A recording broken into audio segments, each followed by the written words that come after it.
Assalamualaikum warahmatullahi wabarakatuh. Salam sejahtera untuk kita semua. Perkenalkan, nama saya Lukman Priandono sebagai CEO dari Etam Kawa Ekspor. Ini namanya Etam Kawa Ekspor. Boleh kasih aplaus. Ini kenapa 3 suku kata? Karena PT itu harus ada 3 suku kata. Etam itu artinya kita, Kawa itu bisa. Kita bisa ekspor. Ini bahasa Kutai. Kemudian apa yang kita kirim ekspor atau produk adalah handicraft. Handicraft itu kerajinan tangan. Kemudian struktur organisasi, saya sendiri CEO Haji Lukman Priandono. Kemudian saya perkenalkan CMO kita pakai istilah CMO karena kita startup. Startup itu adalah perusahaan yang baru berdiri dan ini sekarang zamannya milenial. Jadi sudah nggak pakai direktur, wakil ketua, kuno ya. Kita pakai Chief Marketing Officer Mbak Astril Wedi. Ini Mbak Astril. Kemudian COO Chief Operating Officer itu adalah Mbak Feby. Ya, ini bagian produksi. Kemudian CFO-nya Chief Financial Officer yaitu Ibu Lina. Ini ngurusin keuangan kita. Kemudian yang HRD Chief Human Resource Officer ini dipegang oleh Mas Yadi. Mas Yadi, nah ini yang paling ganteng di antara kita. Kalau beliau milenial, saya kolonialnya. Nah, yang kemudian yang terakhir ini bagian Research and Development, Chief Research and Development dipegang oleh Cik Windy. Baik, tujuan ekspor kita adalah USA, United States of America. Kemudian produk kita itu antara lain ada footwear, ya, alas kaki, sepatu, kemudian sandal yang itu dikombinasi dengan ulap doyo, nah, kemudian tenun dan lain sebagainya. Nah, kita akan mengangkat heritage, ya, peninggalan dari khas Kutai Kartanegara, kemudian lebih umum ke Kalimantan Timur. Ini ada interior, kemudian ada fashion. Tagline kita adalah bela dan beli produk asli Kalimantan, disikat Belapak. Kita sudah ada websitenya adalah belapak.id. Baik, kemudian untuk analisa SWOT kita akan dijelaskan oleh masing-masing shift, ya. Mulai dari Mbak Astril Wedi dari marketing, silakan. Terima kasih Pak Lukman. Kita dari marketing sendiri, kita untuk analisa SWOT-nya ini ada strength ya, kekuatan. Yang kita produk kita ini kekuatannya itu UKM bergerak di bidang erat berpotensi menembus pasar domestik dan mancanegara. Untuk proposalnya itu sendiri, bagaimana bisa tembus ke pasar mancanegara itu saya lemparkan ke Pak Lukman. Yang kedua, kita ada potensi khas Kalimantan, etnik. Begini Pak, kenapa kita menggunakan etnik? Karena ternyata warga Amerika itu sangat suka dengan produk kita. Selanjutnya itu kita ada, kalau marketing sendiri ada yang kooperatif dan kompetitif. Ini akan dijelaskan kepada Mbak Lina sebagai finance kita ya, untuk mempersingkat waktu Pak. Dan kita lanjut kelemahan ibu-ibu bapak-bapak, kayak penjual ya, ibu bapak-bapak. Ini ada untuk poin kedua, desain yang masih sangat sederhana dan kurang inovatif. Artinya produk kita tuh masih benar-benar sangat sederhana. Itu kelemahan dari produk kita. Mungkin akan dibahas oleh tim kami bagian produksi oleh Mbak Feby. Mungkin bisa dijelaskan oleh Mbak Feby bagaimana tentang desain produk kita. Terus selanjutnya untuk kelemahan kita sendiri, manajemen pemasaran yang sangat konvensional serta cenderung pasif. Artinya pemasaran itu sendiri kita sangat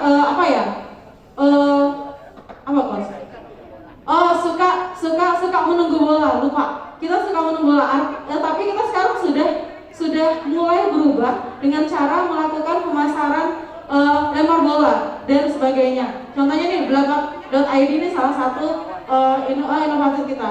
Lanjut ya, dengan peluang atau opportunity-nya untuk manajemen pemasaran itu sendiri, kita ada growth oriented strategi Pak. Artinya itu Pak, bagaimana kita mendukung kebijakan pertumbuhan yang agresif dan rekomendasi yang progresif, di mana organisasi dalam kondisi prima dan mantap sehingga kemungkinan untuk memperbesar pertumbuhan usaha kita secara maksimal. Selanjutnya ada tren eco lifestyle untuk dari manajemen pemasaran sendiri, Pak. Oh siap, lanjut saja kita kepada keancamannya. Ini mungkin beberapa teman-teman bisa lanjutkan saya untuk Mbak Feby sebagai production, silakan produk. Ayo 1 menit. Baik Bapak Ibu, saya Feby dari bagian operasional. Nah untuk strainnya bagian operasional adalah bahan baku yang melimpah karena di Kalimantan ini untuk bahan baku ekrafnya sangat melimpah. Untuk opportunity-nya adalah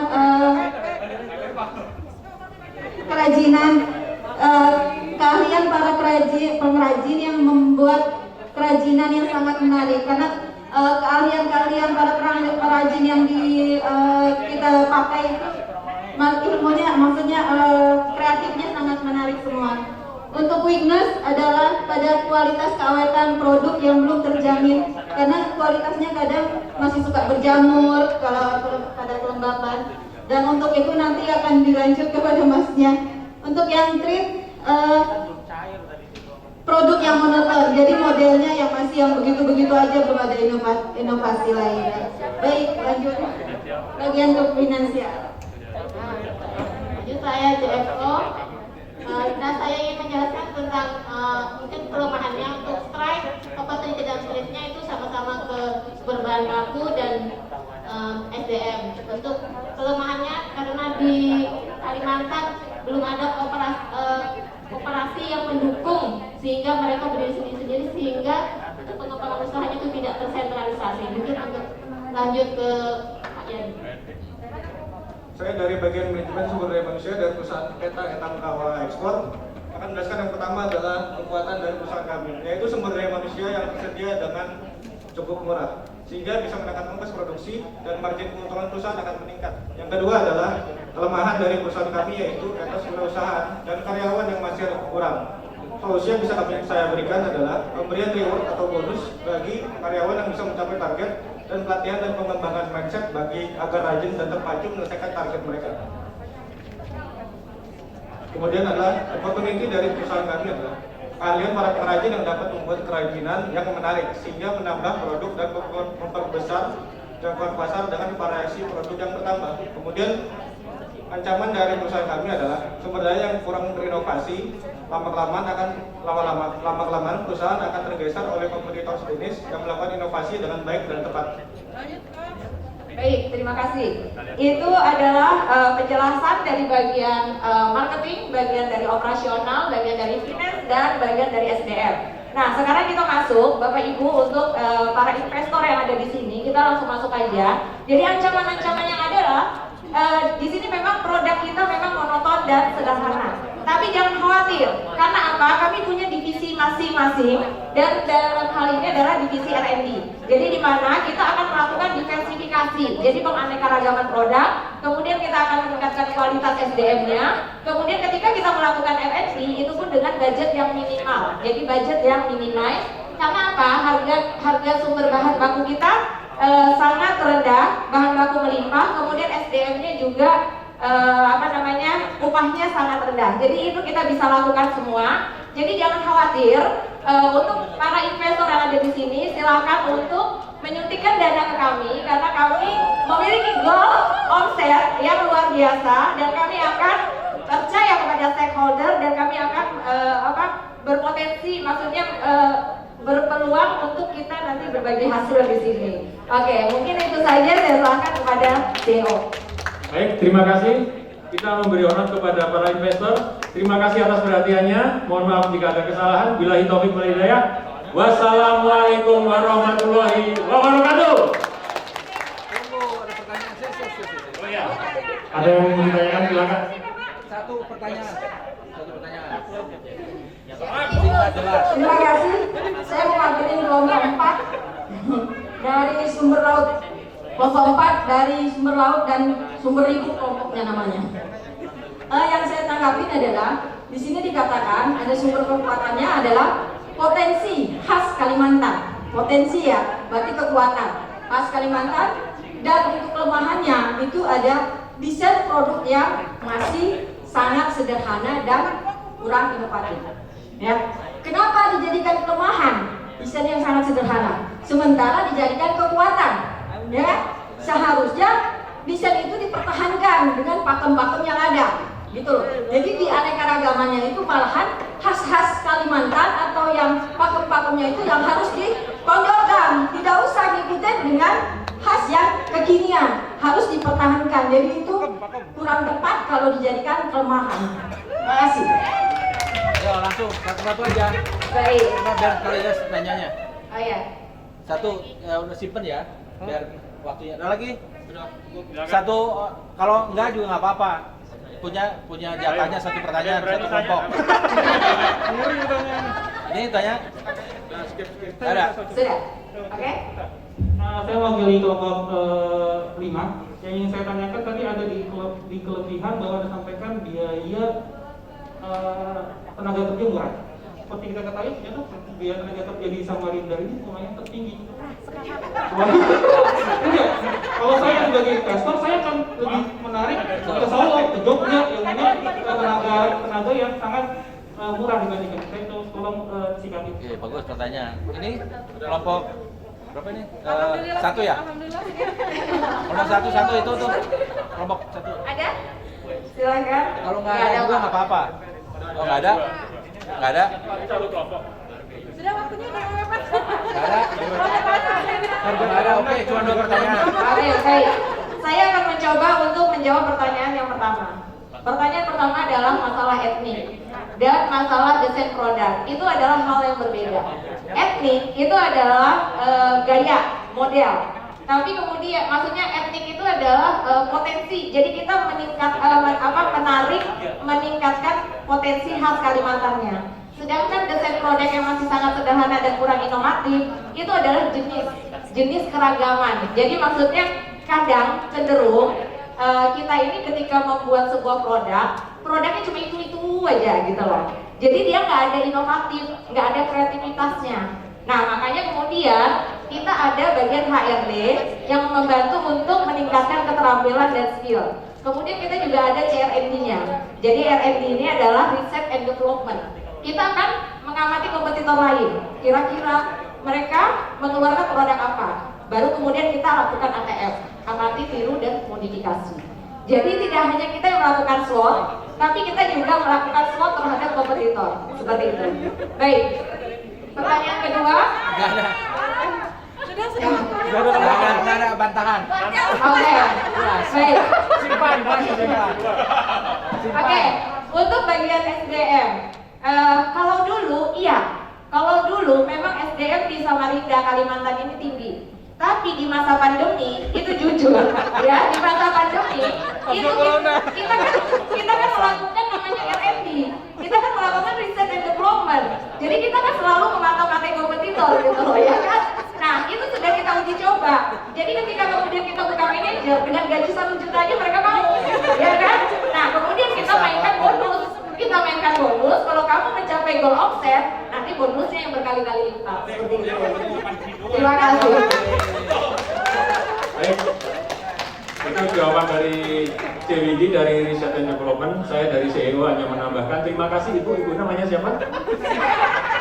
Wah, yang panjang yang pendek. Enggak, Ibu namanya yang pendek aja panggilannya. Tuti aja. Bu Tuti. Ya, Bu Tuti terima kasih atas masukannya. Ya, terima kasih. Ya foto dulu habis. Ya, betul. Oke. Kayaknya gini kayaknya. Assalamualaikum warahmatullahi wabarakatuh. Ya, kami dari kelompok 4, kelompok sumber input. Ya. Jadi tadi udah terlihat kan ada keributan yaitu dari kami berarti. Jadi nama PT kami yaitu PT Sumber Laut. Nah, produknya adalah udang beku, negara tujuannya ke Jepang sama Taiwan. Untuk struktur organisasi, saya perkenalkan, saya di posisi direktur Pajar, kemudian di posisi HRD, Ibu Tuti. Wah. Kemudian di posisi financing, Mbak Anissa. Ini lemah-lembu. Ya. Kemudian di sisi marketing, Mas Ismail. Oke. Yang di sisi produksi dan QC, Bu Ita. Sama yang di sisi purchasing, Mas Asri. Oke. Itu kalau dari segi SWOT atas produk ekspor kami ya. Yang pertama itu untuk strengthen. Pinggir-pinggir Bu, Iya. udah kelihatan. Oke. Untuk strengthen-nya sendiri itu produk udang itu relatif bahan bakunya melimpah di Indonesia. Itu udah dipastikan Pak. Karena Indonesia salah satu pengekspor udang besar. Terus yang kedua, produknya tahan lama itu jika dilakukan treatment ya. Salah satunya ketika kepalanya dibuang. Nah, dan kita pun fokusnya di frozen. Makanya itu menjadi salah satu kekuatan produk kita juga itu sudah tahan lama. Dan yang ketiga, nilai gizi tinggi. Itu nggak ada keraguan lagi, kalau udang pasti nilai gizinya tinggi. Yang keempat, Indonesia karena sudah cukup banyak yang ekspor udang, SDM-nya dipastikan SDM terampil itu kita mudah untuk mendapatkan. Karena memang perusahaan yang pengolahan udang nggak hanya di satu pulau, Jawa, Kalimantan pun ada, semuanya tersebar. Itu terus untuk sisi weakness, yang pertama memang biaya proses, ya biaya prosesnya khususnya untuk pemfrozenan itu mahal karena relatively udang kan termasuk hasil laut juga atau seafood itu untuk penanganannya harus menggunakan rantai dingin. Jadi rantai dingin itu begitu udang fresh diambil itu harus langsung diproses dan dibekukan. Jadi kalau kita mau bandingkan antara udang yang dijual di pasar yang ngomongnya orang biasanya nyebutnya udang fresh ya dibandingkan dengan udang ekspor yang relatif orang tahunya itu udangnya untuk frozen. Itu sebenarnya lebih freshan yang udah frozen. Karena udang frozen itu begitu diambil, diolah langsung dibekukan pakai ABF semacam itu. Jadi ada rantai dingin yang itu memang salah satu efeknya adalah ya memang biaya prosesnya jadi lebih mahal. Terus yang kedua, proses penanganan produknya juga harus cepat memang ya. Karena udang ini kalau dibiarin sebentar aja kualitasnya akan menurun sehingga begitu fresh ditangani langsung dia dibekukan. Terus yang ketiga juga butuh modal besar karena memang harganya udah relatif tinggi dan sekali panen kayak gitu dan sekali ekspor memang kuantitinya juga biasanya besar semacam itu. Kemudian untuk yang sisi opportunity, yang pertama itu kebijakan pemerintah cukup menguntungkan ya untuk udang karena sampai saat ini yang kami tahu tidak ada regulasi-regulasi pemerintah yang melarang atau membatasi atas pengiriman ekspor udang gitu. Yang pertama itu, terus yang kedua peminatnya juga cukup banyak. Jadi kalau kita fokusnya Jepang, Taiwan, tapi di luar itu sebenarnya juga permintaan dari negara-negara lain juga banyak gitu. Dan yang ketiga itu juga Indonesia itu memiliki wilayah laut yang sangat luas. Itu gak diragukan lagi. Jadi harusnya Indonesia sih bisa kalau mau jadi negara pengekspor nomor 1 atau udang. Kemudian untuk yang triknya, yang pertama ya adanya bencana alam itu pasti. Karena memang namanya kita di laut ataupun di tambak gitu ya, itu relatively iklim udah nggak bisa ditebak, bisa aja tiba-tiba gagal panen atau apa macam itu dikarenakan kondisi alam. Terus yang kedua banyak pesaing itu ini untuk jenis produk udang yang dari negara lain gitu. Jadi walaupun Indonesia punya beberapa jenis udang yang spesifik, tapi ketika ngomong sama-sama udang dikompar dengan produk udang dari negara lain itu terkadang memang harga kita jadi terasa lebih mahal atau lebih tinggi gitu ya. Itu.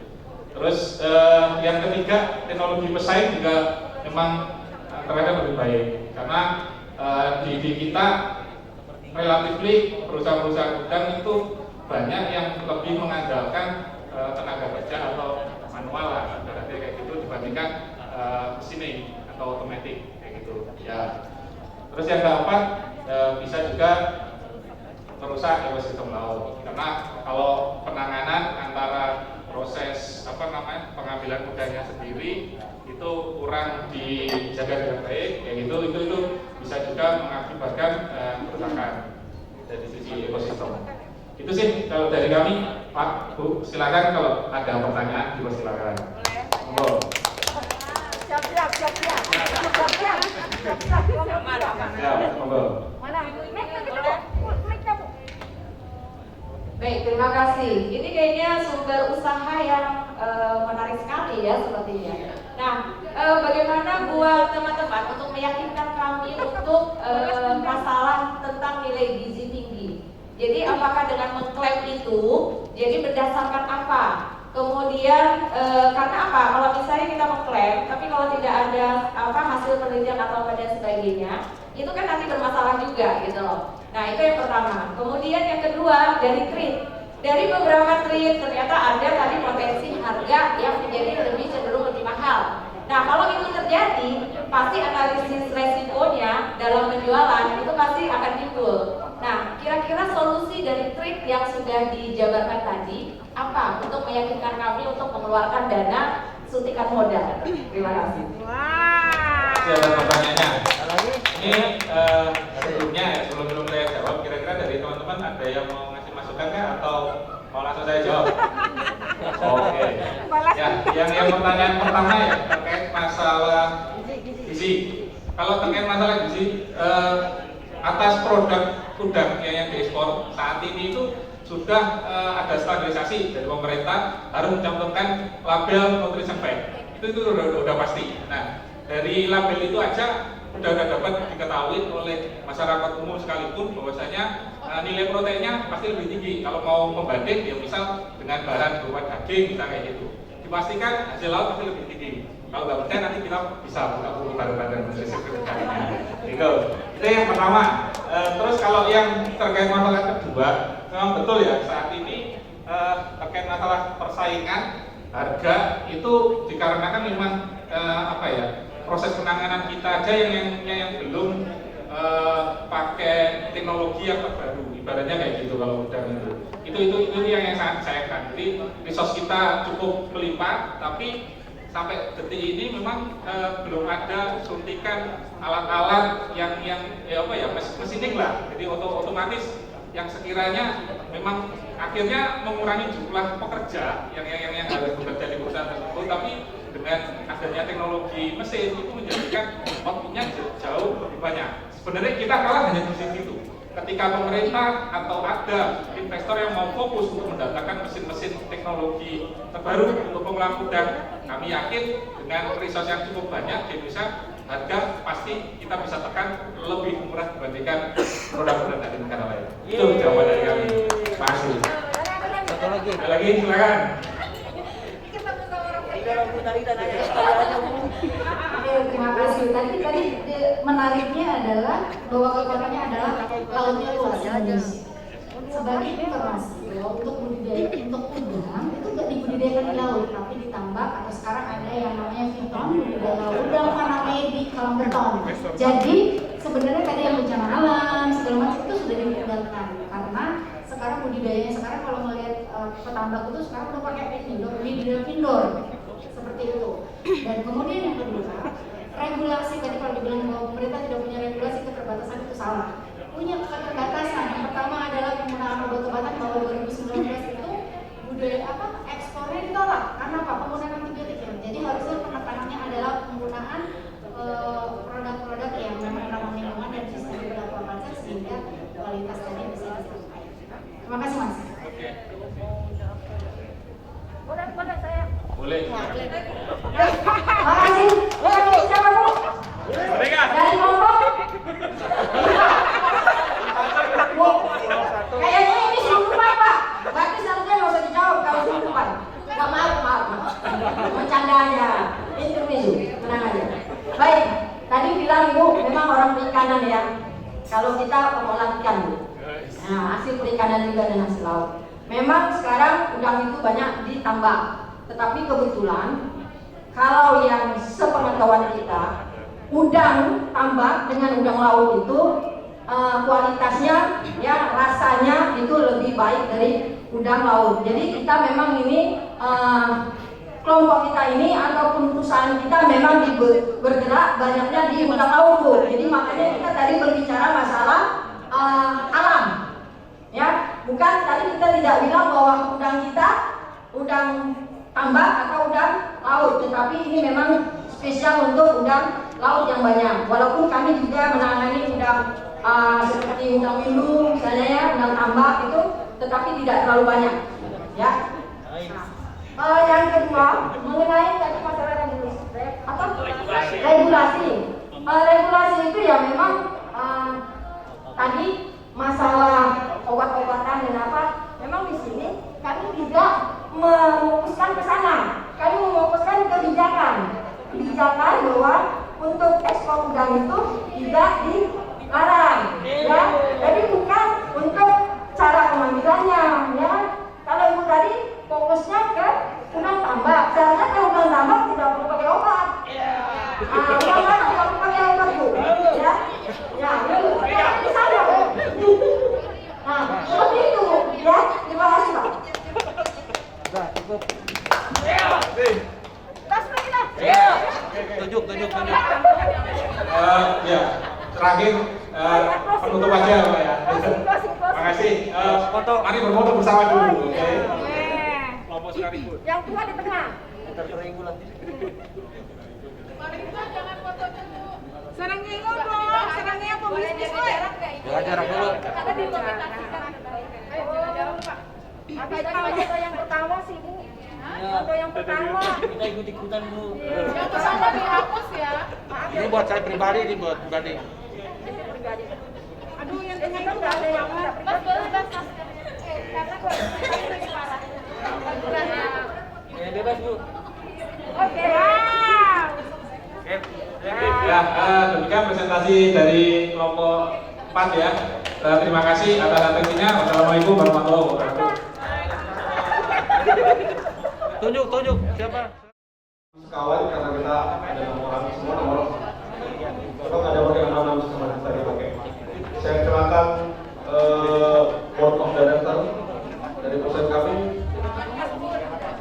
Direkturnya dijabat oleh Ibu Lydia, kemudian Wadir 1 ada Ibu Yuni, Wadir 2 ada Ibu Esti, kemudian kepala keuangan ada Ibu Gesna, kepala operasional ada Pak Prianto, dan saya bagian pemasaran.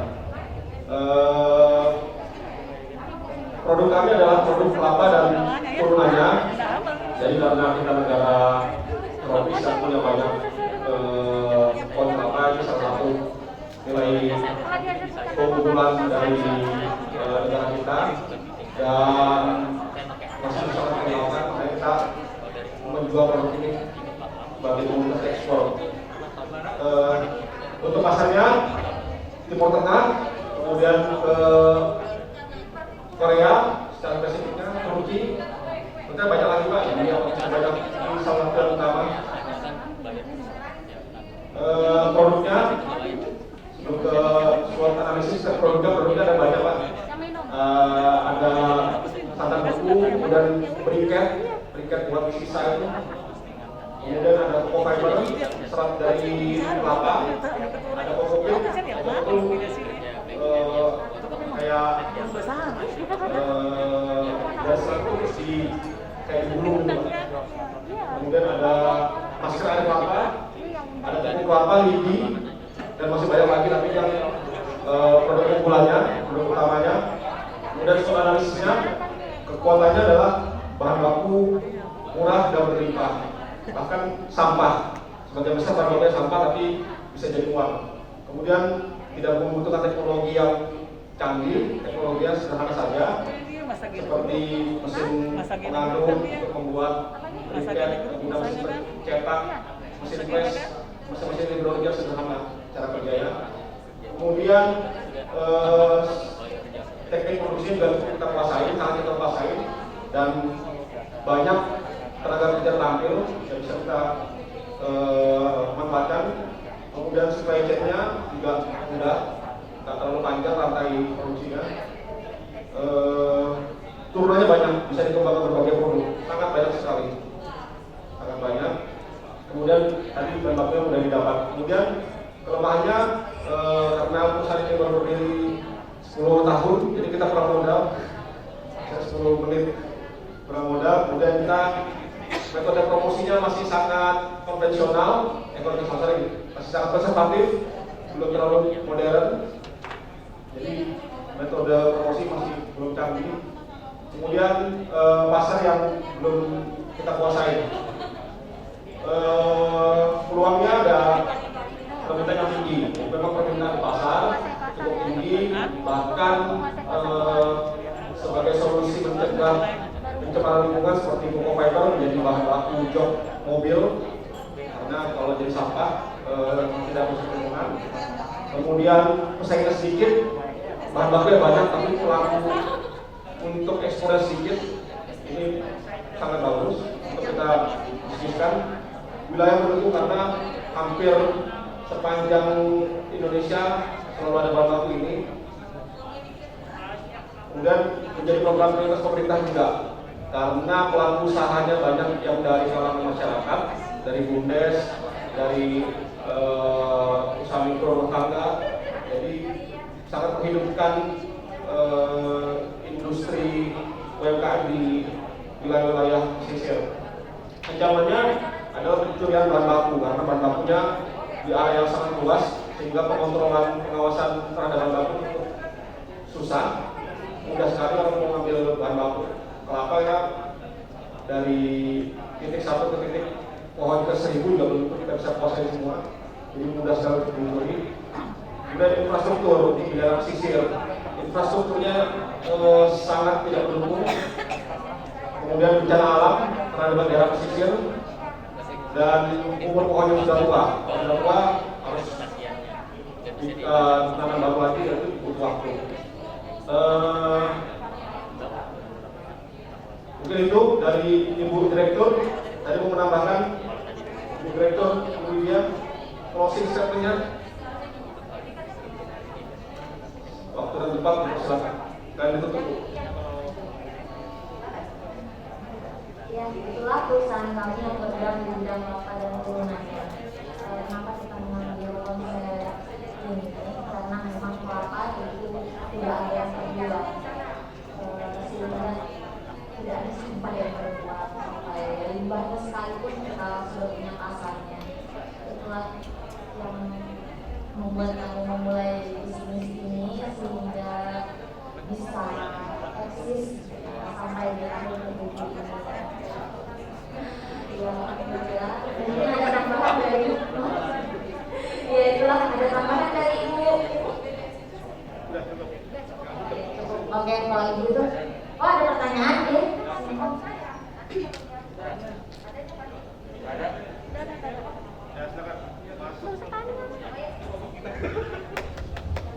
Ya, saya tadi belum melihat produk ciri khas Anda yang turunan tadi itu apa gitu, yang anda apa ya, punya ciri khas dari perusahaan Anda itu belum. Apalagi tadi ada jelaskan ada berbagai negara, tapi di manapun menyampaikan pasar pun dikuasai, tapi sudah coba katanya permintaan pasar banyak. Dan apa sih perbedaan Anda? Kita banyak pesaing dari negara-negara tropis lainnya, ada Malaysia, Filipina dan lain. Apa yang ada kemudian Anda bilang dari ekspor dari negara lain?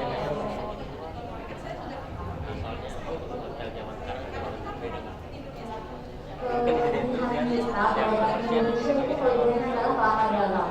Kelapa dalam ini dagingnya lebih tebal, sambelnya lebih sedikit, dan tempur kelapanya itu lebih tebal.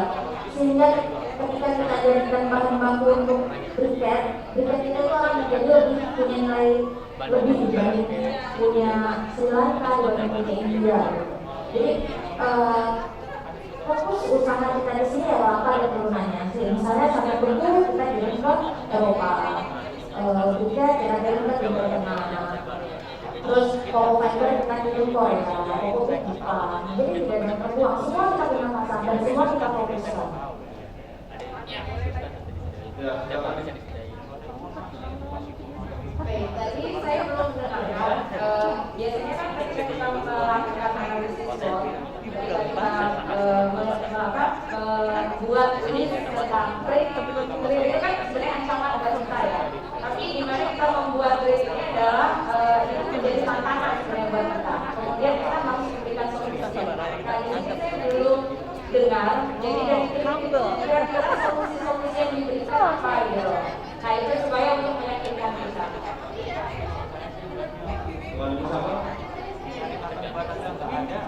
Jadi solusi untuk ancaman terhadap keberlangsungan usaha ini terkait dengan pencurian bahan baku memang harus menambah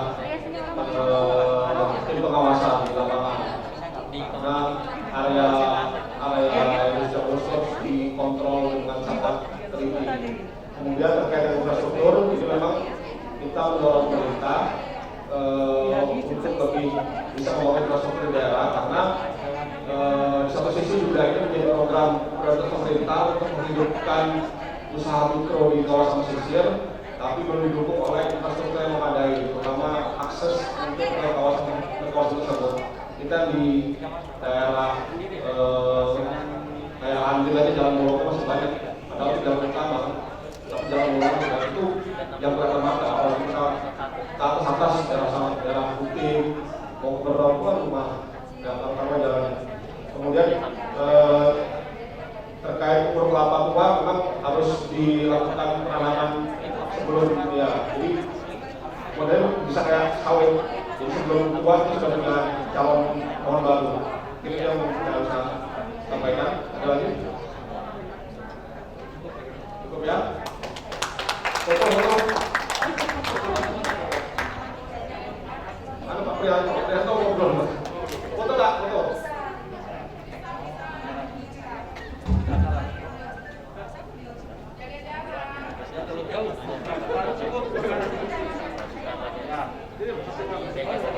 Nanti kalau ada pertanyaan langsung jawab. Cowoknya pinggir-pinggir aja. Oke, jaga jarak Pak. Jaga jarak.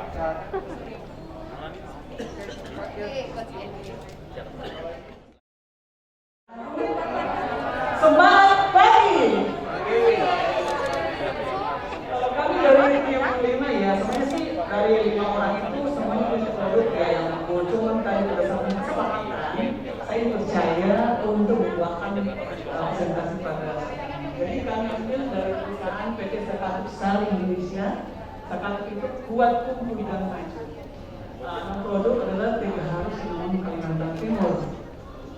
Tujuan eksporannya itu ke Korea Selatan, meskipun saat ini juga ada ke Taiwan, ke Malaysia, ke Saudi, proses Yakin. Dari segi struktur kami sih tidak segemu-gemu amat dengan teman-teman yang lain ya kan simpel karena kita itu bahwa apa arti struktur yang gemuk tak tidak kerja adalah simple, sederhana tapi action. Jadi hanya terdiri dari produksi, keuangan, apoteker, marketing. Produksi itu ada dua, bagian pembatik daun di perkebunan terus sekelilingnya. Kenapa di sini kami pakai apoteker khusus? Karena kami termasuk kelas operasional wajib harus punya apoteker untuk mengontrol produksi mulai dari petik sampai menjual. Analisisnya bisa dicek di www.negara.com, Facebooknya Produsen Technical Team, namanya Technical Team. Kami punya visi adalah triple bottom line, artinya kita sebagai pengusaha kita harus melestarikan planet tetap hijau. Terus yang kedua people, kita harus berdayakan masyarakat lokal. Jadi kami berdayakan pertani di sekitar kebun sebagai tenaga kerja, dengan ibu tani sebagai tenaga pemetik, dan juga ibu rumah tangga yang pengangguran itu bisa sebagai tenaga produksi. Dan terakhir profit ya, namanya pengusaha harus profit dong, buat apa kita penggawain itu yang harus banyak people profit.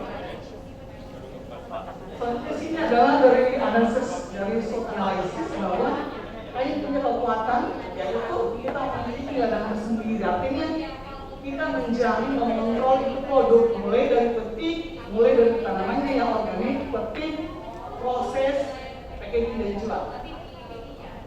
Terus yang kedua bahan baku pelimpahan, kita tidak perlu takut bahwa akan kehilangan di atas kekurangan ketika ada permintaan lebih baik.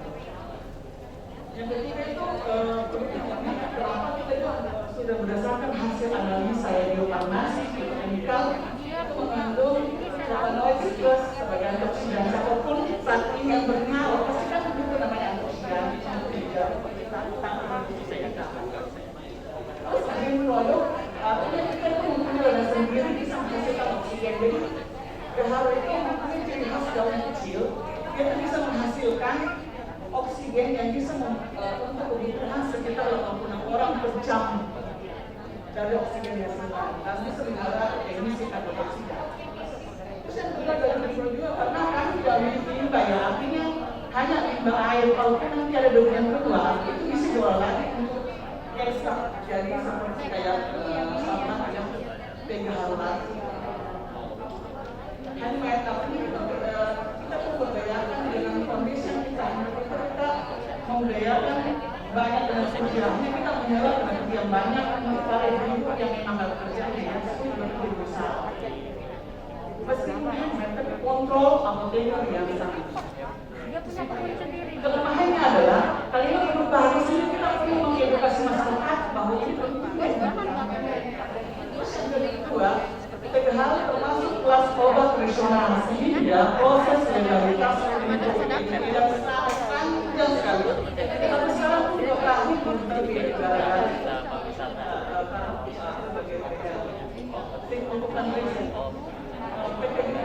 ini maksudnya bukan dari modelnya ya, tetapi rata-rata banyak pengemudi yang membutuhkan satu PGI yang ramah lingkungan, yang non-plastik. Tapi itu kan kalau kita mencoba buat itu harganya cukup tinggi ya, tidak sebesar kami masih berjalan seperti ini. Jadi itu yang bentuk LPD ya, meskipun kita mengenai karena ini kita membutuhkan realisasi yang harus maksimal supaya bisa mengukur produk yang sepanjang seperti ini. Terus mengenai peluangnya, semua orang pengen sehat ya, perlu kita rata-rata kembali ke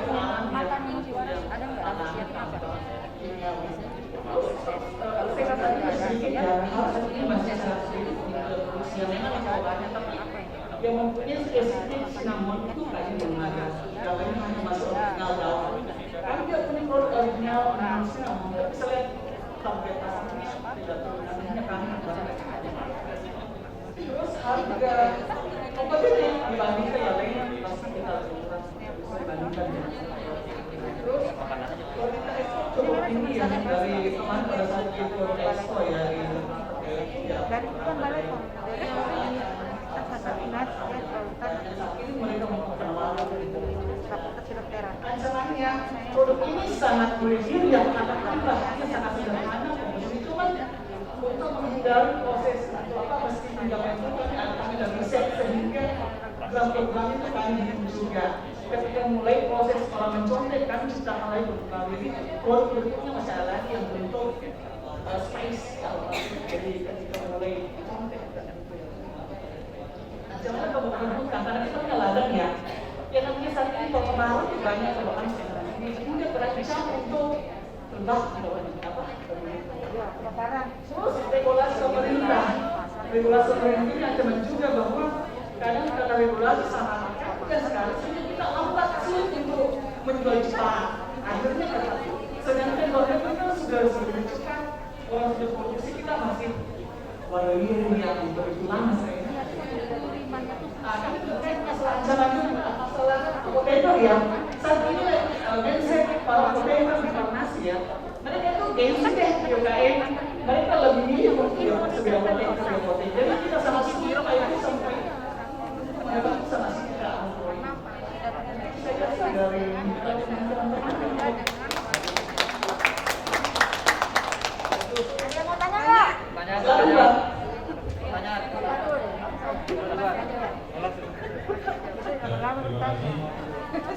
Kelompok 3 bagus sekali tadi presentasinya saya nangkep itu berupa teks dalam kemasan nah alangkah lebih baiknya kami minta penjelasan bagaimana caranya sepatutnya meyakinkan buyer ataupun konsumen di negara tujuan dengan stigma bahwa Indonesia ini higienis kalau produknya nggak percaya kalau produk Indonesia nah itu bagaimana Anda meyakinkan konsumen ataupun buyer. Terima kasih. Terima kasih, pertanyaan sangat bagus sekali. Oke. Kami untuk meyakinkan itu kami ada standar namanya CPOTB ya. Itu sangat detail sekali untuk mengontrol dari pintu magang. Jadi ketika buyer itu menanyakan, mereka kan sangat selektif ya. Jadi kami kirimkan itu sertifikatnya, mengirimkan SOP-nya, dan juga macam apa ya, banyak sekali FTP-nya mereka kita juga bagaimana proses awal sampai mereka sendiri mereka ya.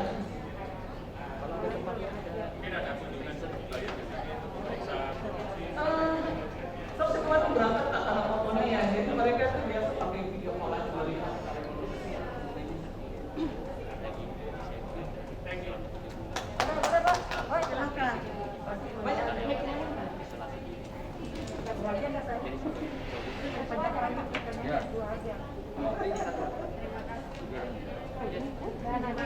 Sebelumnya saya ingin menanyakan, tadi katanya Ibu itu dari tes daun jahat sendiri itu adalah ini ladang tersendiri dan memiliki ladang tersendiri. Kemudian yang kedua, bahan baku melimpah. Yang ingin saya tanyakan, kalau bahan baku melimpah berarti semua petani itu bisa menanam. Terus kemudian kalau dia memiliki ladang sendiri, kita tidak bisa untuk menanam masing-masing, ya kan? Otomatis berarti bahan baku untuk teh jahat sendiri itu dari awal tanam sampai dia menjadi sebuah daun itu prosesnya sangat lama. Bagaimana Ibu meyakinkan buyer atau pembeli untuk memasarkan produk tersebut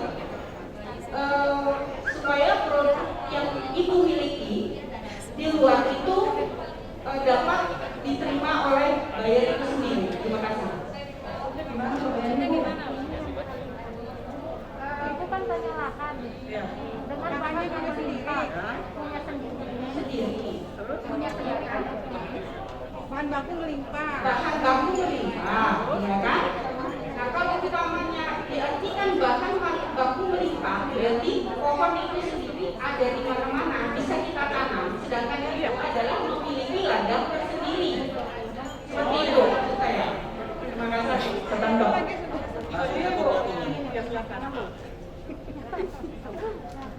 Saya kasihkan yang mudah-mudah aja lah. Nggak usah bertanya dulu. Yang saya tanyakan. Tanyakan, kebetulan kita sama ya dari produk pertanian. Ini dari daun sendiri, dari mulai tanam sampai produksi, bisa diproduksi itu sudah untuk berapa lama? Tadi ini bagaimana ya, karena itu kan harus memiliki banyak tugas ya, yang ini berdasarkan riset yang terbaik itu kan dari Apple yang alasinsis, makanya kami membuat karena ketika campur dengan yang kelas 5 pinter itu kan agak tidak repot. Jadi kami memang kadang khusus seperti itu. Kalaupun nanti ada melimpah permintaan, kan ada petani juga mitra yang memang memiliki jenis sedikit yang sama. Nah, tadi itu sampaikan bahwa penanganan sendiri harusnya bahan bakunya melimpah dan memiliki ladang tersendiri, ladang sendiri. Itu tidak bisa. Iya. Nah, ya.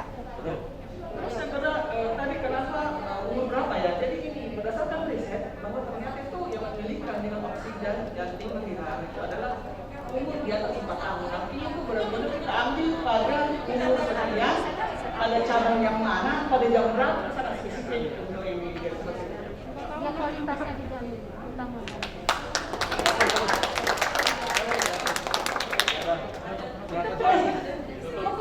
Nggak dapat kebagian saya. Saya nggak dapat kebagian, Bu. Anda tidak mau bareng. Nomor 2. Jaga jarak. Jangan panjang. Ini ya, satu yang pertama wangi dari produk sekarang itu sendiri. Dan struktur keorganisasian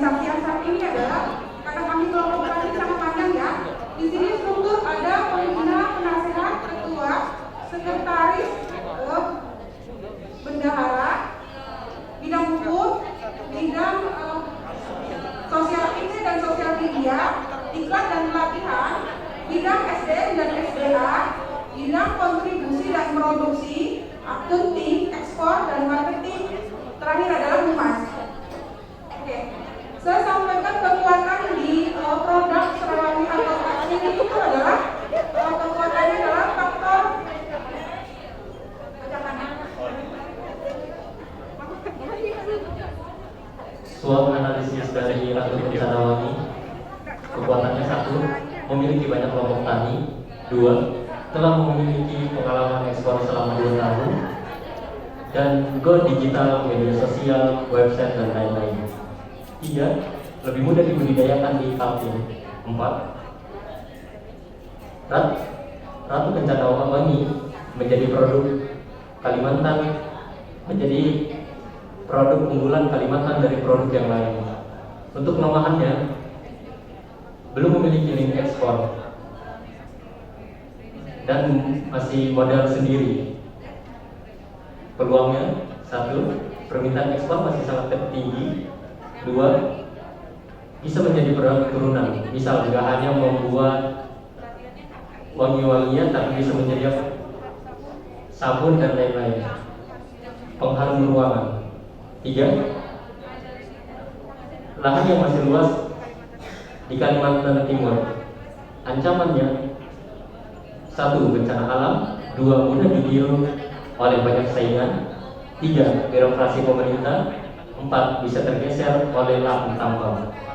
Sekian dari kami. Wassalamualaikum warahmatullahi wabarakatuh. Silakan kalau ada yang bertanya.